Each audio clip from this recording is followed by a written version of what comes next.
सबसे पहले इस बात को समझना चाहिए कि उनके नेता राहुल गांधी लगातार अपशब्दों का प्रयोग ओबीसी समाज की सरनेम के ऊपर करते रहे और ये अपशब्द किसी भी व्यक्ति को सामाजिक रूप से आगे बढ़ने के लिए, भारत में योगदान देने के लिए अपमानित करने वाला शब्द है। और ये कोई पहली बार नहीं किया है। वो तो यहां से बोलते बोलते इतने ज्यादा आगे बढ़ गए हैं कि लंदन में जाके भारत के लोकतंत्र को भी अपमानित कर रहे हैं, भारत की संसद को भी अपमानित कर रहे हैं। और इसलिए मैं तो पूछना चाहता हूं कि जो भारत जोड़ो की बात करते हैं, उनका भारत तोड़ो का कौन सा एजेंडा है? और सबसे बड़ी बात है, न्यायपालिका के निर्णय की अपील होती है। न्यायपालिका के ऊपर क्वेश्चन आज तक कभी किसी ने नहीं किया।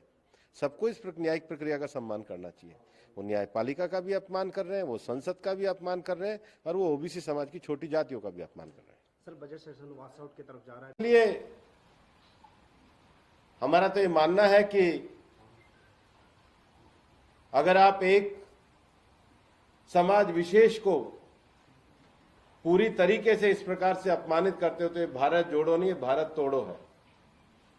इनके एजेंडे में जो टुकड़े टुकड़े भारत की कल्पना है, समाजों को बांटना, समाजों को तोड़ना, उनको अपमानित करना, छोटे समाजों को अपमानित करना, ओबीसी समाज को अपमानित करना, भारत के लोकतंत्र को अपमानित करना, भारत के लोकतंत्र पर प्रश्न चिन्ह उठाना, विदेश की धरती पर जाकर भारत के लोकतंत्र के बारे में मिथ्या और अनर्गल प्रचार करना, झूठ बोलना, असत्य बोलना और उसके बाद भी अहंकार में रहना। अहंकार में रहना ये राहुल गांधी जी की फितरत है। और भारत जो एक मजबूत देश के रूप में है, उसके ऊपर ही प्रश्न चिन्ह खड़े करना। और इसलिए हमारा ये मानना है कि ये जो निर्णय आया है कानूनी प्रक्रिया के तहत आया है। आश्चर्य होता है, कांग्रेस न्यायिक निर्णय पे ही प्रश्न चिन्ह उठा रही है। 5 साल में वो लगातार अपीयर हुए, विटनेस हुए, उनके वकील अपीयर हुए, उनकी तरफ से आर्गुमेंट हुआ, आज पूरी तरीके से न्यायिक निर्णय को दिया गया है।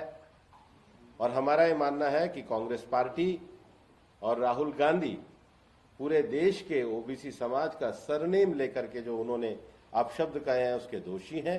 राहुल गांधी व्यक्तिगत रूप से, और न्यायिक निर्णय का सम्मान सबको करना चाहिए। सर, कांग्रेस पार्टी हो